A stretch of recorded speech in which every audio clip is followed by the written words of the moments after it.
Nate, once again, I guess, would you call this a negative video? Has Negative Nate returned? I'd call it a hopeful video, actually. Oh, okay. Negative Nate has not returned. Yes. Well, anyway, we're taking a look today at the 5 things, I guess it is 5, but there's a lot of elaborations, that Star Wars Battlefront 3 is going to need to do at launch in order to keep players and actually improve the game. Because the second Battlefront is great now. It's been mostly fixed, I think. Like, they've added so much content, fixed so many gameplay problems, but it had a really bad launch. Yeah, and a lot of it was their fault. Oh, yeah, absolutely. By not putting in correct stuff. And yeah, there was just no content. Yeah, exactly. And I feel like a lot of that was EA sort of like pushing DICE to get this game out there and like monetize it and stuff quickly. But we're hoping that doesn't happen in the next one. So we're going to take a look at the 5 things we think the next Battlefront needs to do in order to keep its player base. And the first one is actually a better instant action. So instant action in Battlefront 2 actually did not come out until way later. Yeah, actually it was last year. Yeah, it was like a year ago. And that game had been out for a few years at that point. Right. So it's just been slowly getting a trickle of content, like instant action included in that. And one thing we've noticed is that it really relies on percentages of command posts, which is very different from the original. Yeah, and so basically how it works is you have your command post like the original. Yep. But when you capture a command post, if your team has more command posts than the enemy, your percentage will go up.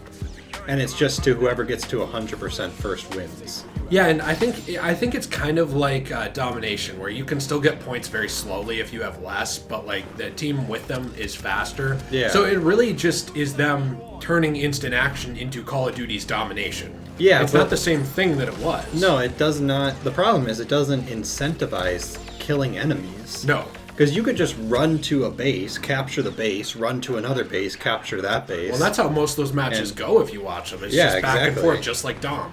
Exactly. But the original one had that aesthetic where you can literally have one base in the original game and still win the game. Yeah. Because it was you, and you just went on like an insane kill streak. Yeah. Whereas in this one, it's like, well, why would I do that? I still will lose. Well, that was one of my favorite things to do in the, like, especially in the very first Battlefront, even on places like Bespin platforms, was to just pick a base, camp it with a sniper, and just keep taking guys out as they come in to try and take it. And you can't really play that way anymore because, like you said, there's no point, there's no incentive. You can't even switch the settings to change it to that classic mode. It's just like they said, well, here's domination, we'll call it instant action, you're good. And we really do think that that should be changed in the next one if you're going to include instant action, which is a mainstay of Battlefront. It should be in here. Well, and I think they also need more single-player content in general. Yeah, just not absolutely. instant action, but... Absolutely they do. And that's definitely something we'll cover even more in depth later, too. The next thing that they need is a better thought-out campaign. I mean, we both liked it.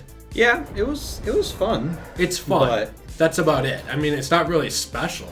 No, the campaign storyline was actually very shallow. Yeah. It was very vague. It's kept purposely vague, I think, in order to try and not have story conflicts. But that's the funny thing. It still has them. Because, like, after... I don't want to get too much into Rise of Skywalker. I really think you should have seen it by now if you actually care about Star Wars. But we won't spoil that movie. But what we will say is that the plot of Rise of Skywalker makes the plot of this game make no sense. Because the main plot of this game is really just about, like, the Empire destroying what's left of the Empire. I mean, that's mainly the main plot of it, and like they wipe out a lot of people. It's like Palpatine's failsafe. But without saying anything about 9, you know, it's been widely publicized that Palpatine comes back in that movie. Spoiler alert. So without saying anything about his new plans or anything like that, why would you be destroying the entire Empire if there's an idea to return?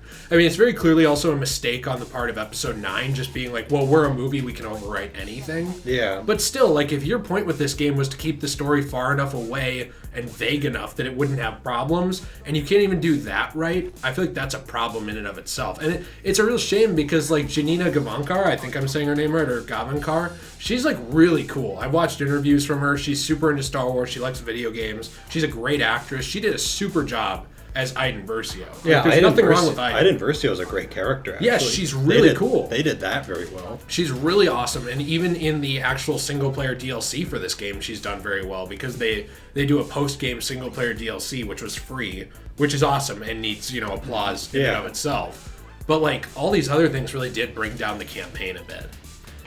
So hey, this is where I actually want to do a little shout out, a really quick, brief shout out to my friend, the Senate 2099. If you like Star Wars videos and other video game Let's Plays and things like that, he does a lot of Battlefront 2 lists and other lists for games just like we do here. He has his own spin and take on it. So I highly recommend you check out his channel. The link is in the description below. He's a fantastic friend, a moderator on the Discord server, and he's always looked out for me. So I just want to give him a brief, credit where credit's due. So now we'll move into the third thing, which is actually that all 3 movie eras were not in this game at launch. And before you furiously type, you want to see some real speed before you hit that, TikTok up, you got to realize that like just because Rey and Kylo were in this game doesn't mean there was really anything for sequel content. There was barely anything except for them. And the Clone Wars content was very shallow at launch too. Like their big claim was, we brought in the Clone Wars, but then there's barely any maps. It got added in the Clone Wars season. Yeah, it was. They had Rey, they had Kylo Ren as characters, but I don't think there was any maps from the sequel era. I think there was like one, maybe like one or two, like Takodana. But like there's very few. Yeah, and that's the problem. Is like all of this was added in later. Well, yeah, and you can't just like throw in one character and be like, well, hey, we added that era in. No. I think Battlefront 3 would be better if they just had a bunch of content from all 3 eras, including the Clone Wars here, from launch, and then build on from there. Well, the thing is, for this, I believe they had Jakku and Takodana, and they might have had one other map. Yeah, it was like 2 or 3 about or something. Yeah, I'm sure we are forgetting. Starkiller Base, I think, was in it. But that's the thing is that there was very few, and they were mostly forgettable. So, again, if we missed one here, our bad. We don't have a list up of maps at all times. You're going to get murdered in the comments section here. But there still wasn't much for sequel content. And there's nothing in this game for in-between content that was at launch. I mean, like, obviously solo content was added in later, which is fine because, solo came out later. You also have, like, the Battle of Scarif being added in now, which keeps getting delayed. Still isn't out, but... Yeah, and I get that because of the virus and everything. Like, these things take time, but it's still... Like, there was so little content at launch in this game, and there were such big promises after that happened in 1. And maybe we're the morons for believing them, that they would follow through. That we believe at EA. But, like, we gave them a second chance, and it really feels like they squandered it until the last couple years where they decided to finally fix it. And you can't do that. You can't just release something garbage and then fix it over time every single product. You just can't. Yeah. People will stop buying it. It kind of seems like they released it. They figured, we'll just release it. People like Star Wars. Yeah. And then when people crapped on it, then they're like, oh crap, we actually got to put some work into this. Yeah. It's a real shame because I really do think that DICE is a great company. I think the Star Wars Battlefront 2 team that is still on the game is very devoted to it. I mean, it's a small skeleton crew that's left working on it, updating it. I just think it's a shame that, like, we couldn't see that at launch because of whatever forces were pushing this game to come out immediately. Yeah, it would have been fun to have all that content in, and then building on from it from there. Oh yeah, instead of spending the 2 years or 3 years, however long it's been out, just getting to the point where all the content is in it. Yeah, I fully agree. So the next thing we have is that we know there will be microtransactions. It's EA. It's EA. So before you get mad for us saying microtransactions, they're a requirement for EA games. But the thing is, if they're going to be in here, they need to be cosmetic. Like at launch, they cannot have this broken star card system we started with. Yeah, that star card system was messed up. It was garbage. It was basically you buy a box and then you get an upgraded star card, which would make your character better than everyone else. Yeah. Otherwise, you can work your way up to there, but it would take you months. Yeah, it took forever. And now you actually can progress at a normal rate and just unlock those things, but that was not the case at launch. And it wasn't the case for a long time. You and I hit max rank on this game before the new progression system was even made. Yeah. And we didn't just like sit down and play it like crazy in like 1 week and get it. It was months and months and months and months to hit the max. Yeah, and then we still didn't get it because the trophy was glitched. Yep. Yeah, that's the other thing. There were a lot of glitches in this at launch too. Yeah, there was a lot of problems. It's a real shame, but I think that if they can fix that, like League of Legends, Overwatch, even things like Counter-Strike Global Offensive, these are all games that have like these microtransactions that are they work. They're aesthetics and they work. Yeah. I mean, someone wants to buy new knives in Counter-Strike Go, let them. Right. Who cares? I mean, they're not better. They're just getting a different skin. Somebody wants to play as Christmas Diva, or I don't even know if there is a Christmas Diva skin yet. I haven't played that game in like 6 months. But like somebody wants to play as like Summer Diva, right? Or like Summer Widowmaker in Overwatch. During that event, they want to drop some money on the crates because they haven't unlocked it. Fine.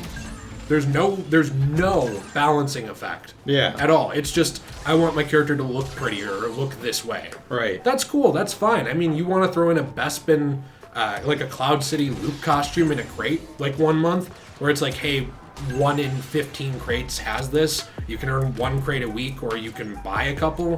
Whatever. Fine. I mean, that's a bit much, but fine. Right. But the way it is bad. Or was. The way it was. Yeah, then their solution to it was, well, let's just pull them all out. Yeah. And I feel like it was the right move. At the time. But a lot of people were still lost from the game. Yeah. Like, they were so mad about it, they're like, well, I'm not even coming back. Well, that's the thing, too, with a lot of these things, is like, I do think that if you play something and you're given a really bad first impression and it becomes really, really good later, and you don't play it, yes, you're missing out, but you don't care at that point. No, it's like, I've already tried it out, I moved on. Yeah, like I have other stuff. And it's like, you can say like, well, it's good now, but a lot of people are going to be like, I don't care. Right. It doesn't matter that they fixed it. So it's like, you need to start out with at least a good first impression and then make it better over time. Yeah, or else people are going to move on. Yeah, exactly. They're going to be like, well, I want to play COD or any of the single player games whatever, that are coming out. You know, it's... Yeah. And then finally, I think the last thing, and this is going to be the hardest for us to actually articulate, but they need to recapture the feel of the original Battlefront. Yeah, it doesn't have it. No, we both really like this version of Battlefront. Actually, we both love Battlefront 2. So before anyone thinks we're hating on the game, we really enjoy it, and they fixed it so much. But if you're going to slap the name Battlefront on this, it should at least like kind of harken back to the originals, and there's not much about it that does. The closest thing was going to be instant action, and it just became domination. Yeah, I think their problem was they did not have any single player content besides the campaign from the start, and the campaign itself was like fine. Right.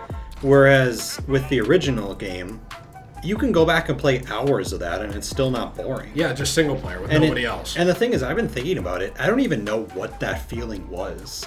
But there was just something about the original that just was fun. Well, and even 2, I mean, I've noticed that this was something I was talking to you about. There is a progression system in 2.